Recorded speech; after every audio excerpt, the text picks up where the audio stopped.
Hello and नमस्कार। आप सभी का अल्फा ऑनलाइन एकेडमी में स्वागत है। सूचना का अधिकार अधिनियम 2005 के बारे में हम लोग चर्चा कर रहे हैं।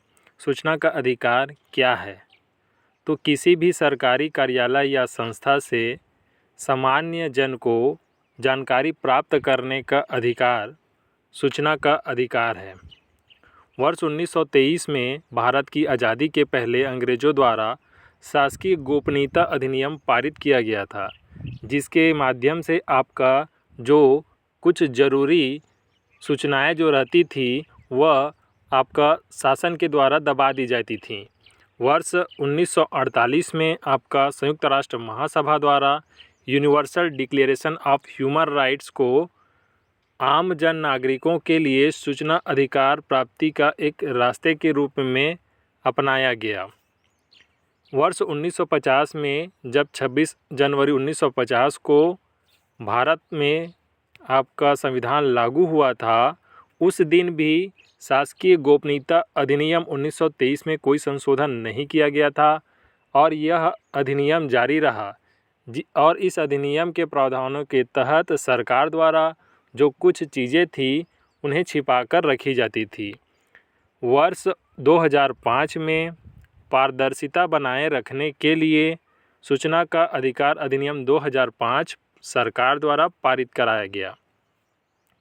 सूचना का अधिकार से संबंधित जो विधेयक है वह लोकसभा में 11 मई को पास हुआ, राज्यसभा में 12 मई को पास हुआ, जिस पर राष्ट्रपति के हस्ताक्षर 15 जून 2005 को हुए और इस अधिनियम को 12 अक्टूबर 2005 से पूरे देश में लागू किया गया। सूचना का अधिकार अधिनियम 2005 में 6 अध्याय, 31 धाराएं तथा 2 अनुसूचियां हैं, जिसमें से धारा 1 संक्षिप्त नाम, विस्तार और प्रारंभ के बारे में बतलाता है। धारा 2 परिभाषा से संबंधित है। धारा 3 सूचना के अधिकार से संबंधित है। धारा 6 सूचना अभिप्राप्त करने के लिए अनुरोध का प्रावधान करता है। धारा 7 अनुरोध का निपटारा से संबंधित धारा है। धारा 8 में सूचना के प्रकट किए जाने से छूट, किस प्रकार की सूचना शासन द्वारा प्रदान नहीं की जाती है, उसका उल्लेख धारा 8 में है। धारा 9 कुछ मामलों में पहुंच के लिए अस्वीकृति के आधार के बारे में बताता है। धारा 11 पर व्यक्ति सूचना है। धारा 12 के तहत केंद्रीय सूचना आयोग के गठन का प्रावधान है। केंद्रीय सूचना आयोग के मुख्य सूचना आयुक्त तथा अन्य सूचना आयुक्त का कार्यकाल क्या होगा, उनकी सेवा शर्तों का जो उल्लेख है धारा 13 में है। उनको हटाए जाने का उल्लेख धारा 14 में है। धारा 15 राज्य सूचना आयोग के गठन का प्रावधान करता है।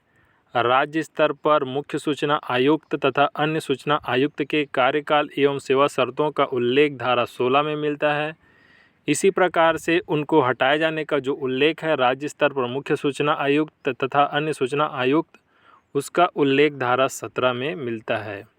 धारा 19 के तहत यदि व्यक्ति द्वारा सूचना का अधिकार अधिनियम 2005 के माध्यम से यदि किसी सरकारी कार्यालय से सूचना की मांग की गई है और वह सूचना एक निर्धारित समय सीमा के भीतर प्रदान नहीं कर पाते हैं, तो इसके विरुद्ध धारा 19 के तहत अपील की जा सकती है। धारा 20 में शास्तियों का उल्लेख है।